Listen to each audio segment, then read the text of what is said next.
भागवत महापुराण के 5वें स्कंद का जो है ये मंगलाचरण है। ठीक है, आप चाहें तो पढ़ सकते हैं, देख लीजिए। अब 5वें स्कंद का जो है पहला अध्याय शुरू करते हैं। राजा परीक्षित ने इतनी कथा सुनकर सुखदेव जी से कहा, हे महाराज, आपने तीसरे स्कंद में कहा है कि स्वयंभू मनु के पुत्र प्रियव्रत ने नारद जी के उपदेश से बाल्यावस्था में ही विरक्त होकर वन में जाकर परमेश्वर का तप किया था। फिर गृहस्थ होकर राज्य भोगने के बाद तप करके मुक्ति पदवी पाई। हे ब्रह्ममूर्ति, ज्ञान प्राप्त होने पर फिर वह गृहस्थी में क्यों फंसा? अज्ञानी मनुष्य संसारी मोह में फंसा रहकर स्त्री, पुत्र एवं धन को अपना जानता है और ज्ञान प्राप्त होने पर जिसकी संसारी माया छूट जाती है वह फिर जानबूझकर क्यों माया जाल में फंसेगा? ये मेरा भ्रम दूर करें। सुखदेव जी बोले, हे राजन, तुमने बहुत उत्तम प्रश्न किया है, उसे सुनो।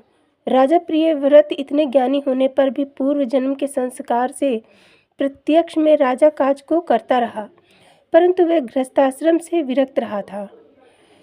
वह राजधन व पुत्र आदि के मोह में नहीं फंसा था। कुछ दिन बाद वह राजगद्दी छोड़कर श्री नारायण जी के तप तथा ध्यान में लीन हो गया।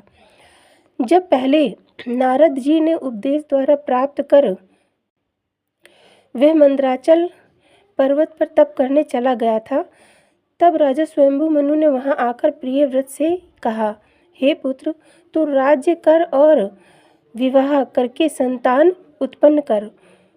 उसने उत्तर दिया, हे पिताजी, विवाह करने और संतान उत्पन्न होने से मनुष्य तथा परिवार के मोह में फंसाकर नरक में ही जाता है। अतः मैं राजगद्दी और संसारी सुख नहीं चाहता।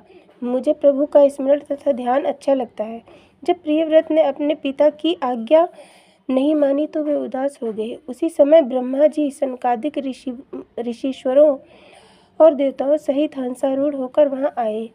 जब स्वयंभू मनु ने दंडवत कर आदर सहित बैठाया तब ब्रह्मा जी ने उससे कहा, हे प्रियव्रत, तू विवाह करना और राजगद्दी पर बैठना अंगीकार क्यों नहीं करता? श्री नारायण जी का आदेश है कि क्षत्रिय लोग राज्य करें, सो तुझे उनकी आज्ञा मानकर सांसारिक प्राणियों की वृद्धि करनी चाहिए। जिस तरह हम श्री नारायण जी की आज्ञा अनुसार सृष्टि का निर्माण करते हैं, उसी प्रकार तू भी उनकी आज्ञा मानकर राज सिंहासन पर बैठ और विवाह करके क्षत्रियों की वृद्धि